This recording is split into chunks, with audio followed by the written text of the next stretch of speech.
Bonjour, David Gallienne, 32 ans et chef propriétaire du Jardin des Plumes, et je vous accueille ici aujourd'hui dans mes cuisines. Alors depuis que j'ai commencé mon apprentissage dès mon plus jeune âge, 14 ans, je cuisine la coquille Saint-Jacques de Normandie. C'est un produit que j'affectionne particulièrement. C'est un produit de partage qu'on mange principalement pendant les fêtes de fin d'année, et c'est l'occasion, en tout cas, et pour moi l'honneur de cuisiner un produit noble qui fait la richesse de notre terroir et de notre belle région.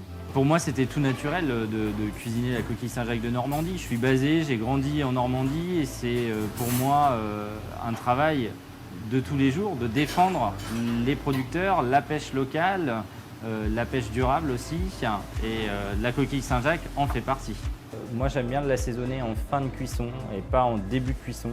Voilà, c'est peut-être le seul conseil que je peux donner en fait. Le sel va directement attaquer la chair de la coquille Saint-Jacques, et je préconise un assaisonnement à la fin. Alors ce qui me plaît dans cette coquille, c'est vraiment la beauté du produit, hein. On le voit, c'est un produit d'excellence, un produit noble qui demande beaucoup d'attention, qui demande à être traité avec beaucoup de délicatesse, beaucoup d'amour. Voilà, et c'est aujourd'hui ce que j'essaie de retranscrire aussi dans les assiettes. Alors, ce qui est intéressant avec la coquille Saint-Jacques de Normandie, c'est que c'est à l'infini en fait. On peut la mettre en avant de mille et une façons, de mille et une manières. On peut la cuisiner en cru, en cuit. Enfin, il y a mille et une recettes. Et en fait, on ne voit jamais le bout du tunnel avec la coquille Saint-Jacques. C'est ça qui fait la beauté de ce produit.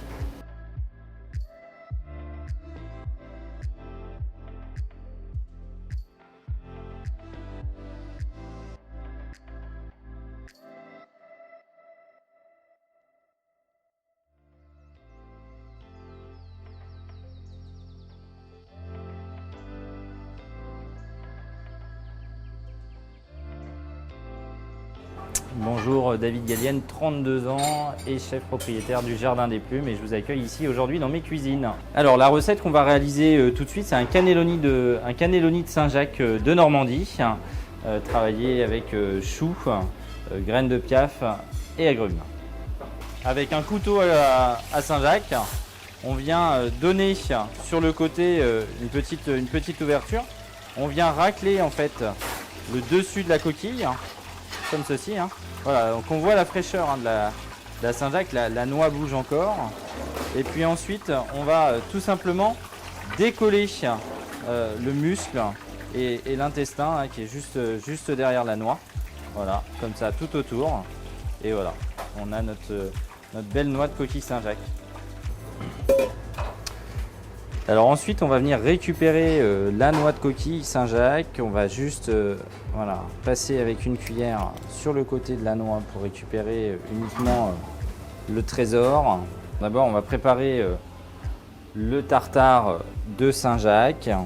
Alors donc là, on les taille en lamelles, hein, tout simplement. Ne pas le faire trop fin, hein, le tartare, pour bien avoir de la mâche. Et si on la hache trop fine, on ne pourra pas vraiment tomber sur ce goût de Saint-Jacques.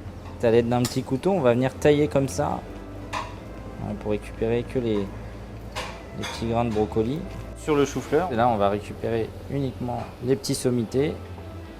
Voilà, on a une belle semoule de chou-fleur. On va la mélanger à notre semoule de brocoli. On va maintenant réaliser notre pâte à cannelloni. Donc on va récupérer nos noix de Saint-Jacques. Et donc à l'aide d'un mixeur, on va les mixer avec du sel bien sûr. Je ne vais pas mettre de poivre, mais un peu de piment d'Espelette pour la relever. Un zeste de citron vert et un petit peu de crème crue.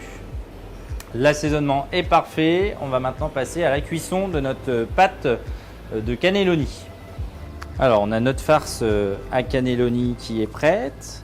On va maintenant l'étaler sur une feuille de rhodoïde. Alors si vous n'avez pas ce genre de papier cuisson transparent à la maison, vous pouvez utiliser du papier sulfurisé, hein. Il faut que ce soit relativement fin et bien régulier surtout. Et on est parti pour 5 minutes à 65 degrés. Alors là, on va venir récupérer nos carrés de pâte de cannelloni, hein, pour les farcir avec notre tartare. Alors on va se mettre dans notre tartare un petite pointe de jus de citron vert. On est en Normandie, alors bien sûr avec un beau produit par excellence comme la coquille Saint-Jacques, un petit peu de crème crue, le citron caviar, le fameux. Alors, on va venir y ajouter notre semoule, notre assaisonnement qui va remplacer le sel et le poivre, le mélange de graines de piaf. Voilà, et on va venir garnir notre cannelloni. On vient mettre la farce au démarrage et ensuite on va rouler.